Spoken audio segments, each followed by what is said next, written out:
শুক্রবার মানেই off day, আর অফ ডে মানেই ঘোরাফেরার দিন। তো জিম দাবি করতেছিল যে আজকে তাকে নিয়ে ঘুরতে হবে, যদিও আমার ঘোরার মুড ছিল না, কিন্তু না, সে যেহেতু বলছে সুতরাং যাইতেই হবে। তো বললাম তাহলে তুমি শাড়ি পরো, আর সে শাড়ি পরতে অনেক টাইম লাগায়, কারণ অলরেডি 1 ঘন্টা ধরে শাড়ি সে পরতে আছে, যার কারণে আমি এখনো রেডি হওয়া শুরু করি নাই। তো ফাইনালি দেখি ও রেডি হয়ে গেছে, যার কারণে আমি নিজেও একটু রেডি হয়েছি, কারণ আমার রেডি হইতে তো সময় লাগে না, শুধু শার্ট পরলেই হয়ে যায়। তো রেডি হওয়ার পর দেখি উনি টিকটকে ব্যস্ত হয়ে গেছে। টিকটক তার করতেই হবে, কারণ টিকটক না করলে তার মন ভালো লাগে না। তো টিকটক করার জন্য আমাকেও ডাকতেছে যে তুমিও আসো, তুমিও আমার সাথে একটু টিকটক করো। তো তাহার ডাকে সাড়া দিয়ে আমি নিজেও তাহার কাছে গেলাম, এবং যে আমিও একটু টিকটক করা শুরু করলাম, কারণ টিকটক আমিও করতে অনেক পছন্দ করি, কারণ আমি অনেক আগে থেকেই শর্ট ভিডিও করি, রিলস ভিডিও করি। তো আর কি, তো ওরও টিকটক করার নেশা অনেক হয়ে গেছিল, আমি ওরে খুঁজে পাইতেছিলাম না। পরে দেখলাম ও অন্য রুমে কি করে, তো অন্য রুমে যায়া দেখি ও ওখানেও, হ্যাঁ, টিকটক ভিডিও করা শুরু করছে। দেন আমাকে দেখাই ও অনেক রাইগা গেছে। অন্য রুমে যে টিকটক করার কারণ একটাই, কারণ আমি বলতেছিলাম তাড়াতাড়ি বের হও, ও যার কারণে অন্য রুমে আমার ভয়ে টিকটক করতেছিল, সিঁড়ি দিয়ে নামতেছিল, তখন ও ভিডিও দেখতেছিল যে কি ভিডিও আসলে বানাইলো। তো ফাইনালি আমরা বের হইলাম দুইজনই ঘোরার উদ্দেশ্যে, কারণ আজকে অনেক ঘুরবো, ওর ইচ্ছা অনেক ঘুরতে হবে, ওকে অনেক ঘুরাইতে হবে। তো আমি বলতেছিলাম যতটুকু পারি ততটুকুই ঘুরবো, যেখানে যেখানে যেতে পারি সময়ের মধ্যে সেখানে সেখানেই তোমাকে নিয়ে যাব। তো রিক্সায় উঠতেছিলাম বা রিক্সায় ঘুরতেছিলাম, আসলে প্রিয় মানুষকে নিয়ে রিক্সায় ঘোরার ফিলিংসটা অন্যরকম, আসলে যারা ঘুরেন তারাই বুঝতে পারবেন। আসলে প্রিয় মানুষ নিয়ে রিক্সায় ঘোরার মজাটাই অন্যরকম। তো আমরা ফাইনালি সাত মাথায় গেছি, সাত মাথা থেকে চিন্তা করছি যে কোথায় যাব, তো ও বলতেছিল কোনো একটা পার্কে যাবে। তো যার কারণে আমরা পৌর পার্কে গেছিলাম, বা পৌর পার্কে একটু ঘুরলাম।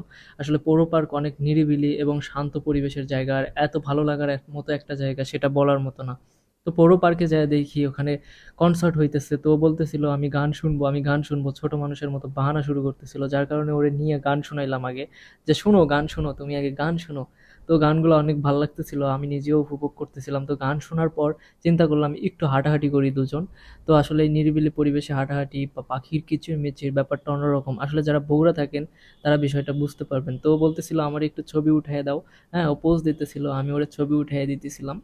পরেও বুঝতে পারছি আমি ভিডিও করতেছি, যার কারণে পাক মারতেছে। তো আর কি, পরে আমরা পার্ক থেকে বের হলাম, বের হয়ে এই ফুলগুলো রাস্তার ধারে আসলে দেখা যায়, বা রাস্তার ধারে অনেক দোকান দেখা যায় যেগুলো আসলে অনেক সুন্দর। তো বলতেছিল যে আচার খাবে, আচার খাবে, আচারের দোকান দেখে পাগল হয়ে গেছে, আর যাবেই না, ওখানে টিট্টি মাইরা দাঁড়ায় আছে। তো পরে ওর বললাম কিসের আচার খাবে, তো পরে বলতেছে চালতার আচার খাবে। তো চালতার আচার নিছে, নিয়ে ব্যাগের মধ্যে রাখছে, বলতেছে বাসায় যেয়ে খাবো। তো যখনই বের হয় তখনই বাহানা করে এটা খাবে ওটা খাবে, অবশ্য দামি কোনো কিছু খায় না, খুব অল্প দামি জিনিসগুলো খায়, একদম ছোট মানুষের মতো। তো পরে সাত মাথায় দেখলাম অনেক বড় অনুষ্ঠান হইতেছে, ওরে বললাম যে এখানে অবশ্যই আমাদের অনুষ্ঠানটা দেখতে হবে। তো ও বলতেছিল আমিও দেখবো, কারণ ও অনুষ্ঠান অনেক পছন্দ করে, বিশেষ করে গান তো অনেক পছন্দ করে। তো সারাদিন ঘোরার পর অনেক ক্লান্ত লাগতেছিল, যার কারণে বললাম একটু পানি খাও। হ্যাঁ, ও বললো যে হ্যাঁ আসলে পানি খাওয়া উচিত, আমারও অনেক পানির পিপাসা লাগতেছিল, যার কারণে পানি খাইলাম। আর রাস্তায় এই পানিগুলো খাওয়া কতটা স্বাস্থ্যকর সেটা জানি না, তবে যখন পানির পিপাসা লাগে তখন আর কোনো কিছুই মনে পড়ে না। তো আমরা অপেক্ষা করতেছিলাম যে কখন অনুষ্ঠানটা শুরু হবে। তো নামাজের বিরতির কারণে অনুষ্ঠান শুরু হইতে একটু টাইম লাগতেছিল বা একটু সময় লাগতেছিল। তো ফাইনালি অনুষ্ঠানটা শুরু হয়ে গেল। আর এই অনুষ্ঠানটার উদ্দেশ্য ছিল বন্যার্তদের সহযোগিতার জন্য কনসার্ট।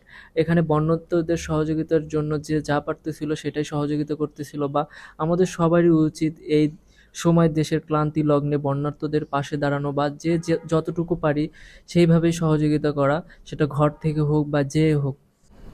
তো আসলে অনুষ্ঠানটা অনেক ভাল লাগতেছিল, বা অনুষ্ঠানটা আমরা উপভোগ করতেছিলাম। তো অনেক রাতও হয়ে গেছে, এদিকে বাসায় যেতে হবে। তো ওরও বাসায় যাওয়ার অনেক ইচ্ছা হইলো যে এখন বাসায় যেতে হবে, যার কারণে আমরা একটা রিক্সা নিলাম, অনুষ্ঠান শেষ হওয়ার আগেই বাসার উদ্দেশ্যে বের হলাম।